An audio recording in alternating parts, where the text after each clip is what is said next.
Good morning mga idol. Yan, nandito naman tayo ngayon sa may Plasang Luma Project. So bali yan po, ginawa na nila yung pinakatungtungan ng ating beam dito sa taas. Tapos yun po yung nabuhusan natin kahapon. Then papahikutan na rin po nila yung ating mga roofing beam dito para po at least mapormahan nila ngayon sa maghapon at mabuhusan po natin. So naalalayan lang po natin kasi baka yung bagyong Pepito is bumagsak dito sa may Pampanga.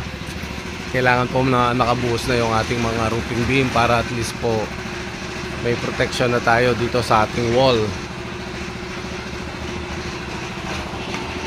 Ganyan po yung ating mga kasamahan sa trabaho. Naghahalo sila dito para po masintadahan nila itong dito sa garahe natin.